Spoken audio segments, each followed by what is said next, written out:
আসসালামু আলাইকুম, কেমন আছেন সবাই? আশা করি সবাই ভালো আছেন।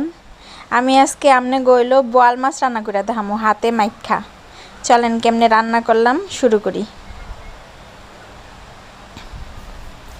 তো আমি একটা কড়াইয়ের মধ্যে হইলো নিয়ে নিছি, কিছু পরিমাণ পেঁয়াজ দিয়া লইছি, আর এখানে কাঁচামরিচ দিছি।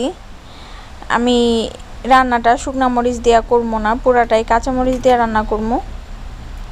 এই কারণে স্বাদ মতন মরিচ দিয়ে লইছি। আপনাকে পছন্দ মতন ঝাল দিয়ে লইবেন, আর এই রান্নাটা একটু ঝালঝালি ভাল লাগবো।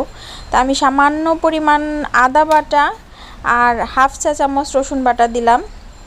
এনে স্বাদ মতো লবণ, হাফ চা চামচ জিরা গুঁড়া, আর হইল হাফ চা চামচ হলুদের গুঁড়া দিছি।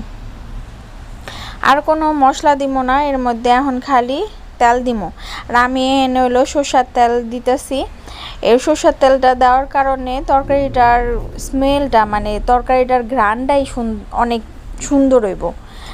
সরষের তেল দিয়া এইভাবে হাতে মাইখা একটু রান্না করে খায়া দেখেন, অবশ্যই পার্থক্য বুঝতে পারবেন। সরষের তেল দেওয়ার কারণে তরকারিটার ঘ্রাণই অনেক অনেক ডিফারেন্ট হয়ে যাব।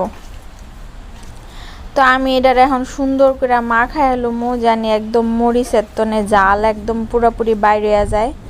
আর পেঁয়াজ কাটতে গেলে তো আমাকে সচরাচর চোখ দিয়ে পানি আয় পড়ে। আজকে একেবারে আমি ডইল্লা পেঁয়াজের তনে পানি বাইর করে লাইমু, জানি পেঁয়াজ একদম আধা গলা অবস্থা হয়ে যায়। এরকম করে মাখায় লইতে হইব। প্রথমে সুন্দর করে মশলাটা মাখাই লইলে তরকারিটা অনেক মজা হইব খাইতে। আপনারাও চেষ্টা করবেন এরকম করে মাখাই লইতে। আর আমি মরিচের গুঁড়া দিলাম না, আপনারা যদি দিতে চান দিতে পারেন, কোনো সমস্যা নাই। আর এই রান্নাটা একদম ফ্রেশ মাছ যদি হয় তাইলে হইলো কইরেন এইভাবে হাতে মাখা। আর পুরনো ফ্রিজের হইলে তাইলে হইলো ভাল লাগবো না। একদম ফ্রেশ যদি হয় তাইলে মাখায় এভাবে হাতে মাখায় রান্না করলে তাইলে খাইতে ভাল লাগবো। তা আমি এখানে আজকে হলো বোয়াল মাছ নিচ্ছি। আপনারা পছন্দ মতন যে কোনো মাছ নিতে পারেন, একটু বড় সাইজের মাছ নিলে ভালো হয়। অবশ্যই এইভাবে গুঁড়া মাছও রান্না করে খাইতে পারবেন, কোনো সমস্যা নেই। তা আমার মাখানো তো শেষ হয়ে গেল। এখন হইলো মাছ দিয়ে লইতেছি। এখানে আমি 4 পিস মাছ সুন্দর করে পরিষ্কার করে ধুইয়া তারপরে রেডি করে লইছি। এবার মাছগুলারে সুন্দর করে মাখাইতে হইব, মশলাগুলা দিয়া মাছগুলারে সুন্দর করে মাখাই লইতে হইব। আপনারা চেষ্টা করবেন একটু সময় লয়ে এই কাজটা করতে।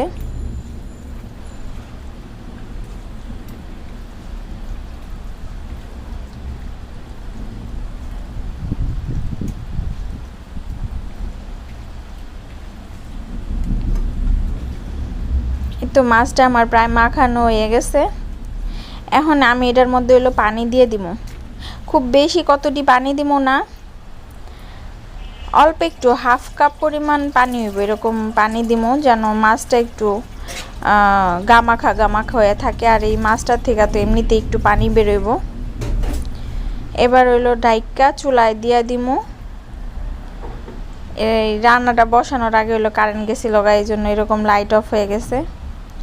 যাই হোক, আমার তো মাখানো হয়েই গেছে। এখন আমি ঢাকনাটা দিয়া ঢাইকা রান্না বসাই দিব।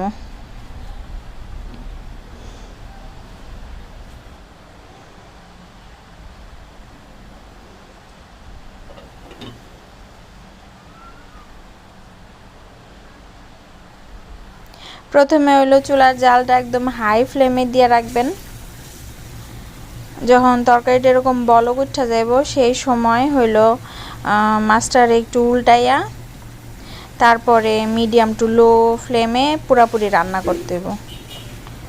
আমি মাছটার একটু উল্টাইয়া এরপরে হইলো ঢাইকা দিমু। এরপরে জালটা মিডিয়াম টু লো দিয়ে দিমু। মিডিয়াম টু লো বলতে কি, সরি, লো টু মিডিয়াম হইব। লো টু মিডিয়ামে দিয়া ঢাইকা রাখবো রান্না না হওয়া পর্যন্ত।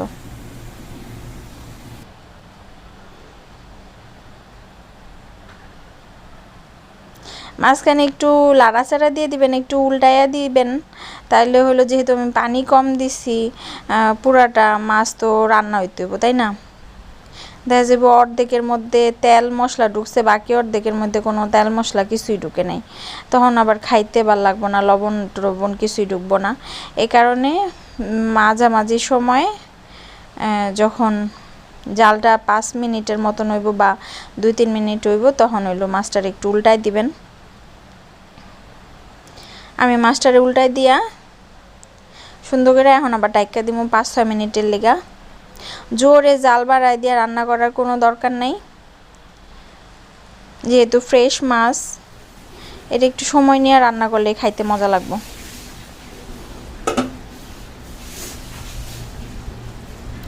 এই তো আমার মাছটা রান্না হয়ে গেছে। আপনারা যে যেমন ঝোল পছন্দ করেন সে ওই রকমের ঝোল রাখবেন। আসলে এটা ঠান্ডা হইলে আর একটু ঝোল শুকাইবো, আর আমরা একটু ঝোল একটু পছন্দ করি, এই কারণে একদম পোড়া পোড়া করলাম না। যদি আপনারা পোড়া পোড়া করতে চান করতে পারেন, আর যদি ধনিয়া পাতা বা টমেটো দিতে চান এই পর্যায়ে দিতে পারেন, কোনো সমস্যা নাই। কিন্তু আমি আজকে কিছুই দিতেছি না, একদম শুধু মাছটাই রান্না করবো, আর কিছুই দিব না। এই তো চুলাটা বন্ধ করে দিচ্ছি আমি, তখনই তো চুলাটা বন্ধ করে দিলাম, বললামই তো আমি আর ঝোল শুকামো না। দেখেন এটা 2-3 মিনিট বন্ধ চুলায় আমি ঢাইকে রাখছিলাম, এরকম হয়েছে। এটা খাইতে ভীষণ মজা, বাসায় অবশ্যই একবার একটু ট্রাই করে দেখবেন, অবশ্যই আপনাকে ভালো লাগবো। আর আমার রান্না কেমন লাগলো আমারে জানাইবেন কমেন্ট করে। আর যদি এটা ফ্রেশ মাছ হয় তাইলেই এভাবে ট্রাই করেন, তাইলেই ভালো লাগবে। সবাই ভালো থাকবেন, আসসালামু আলাইকুম।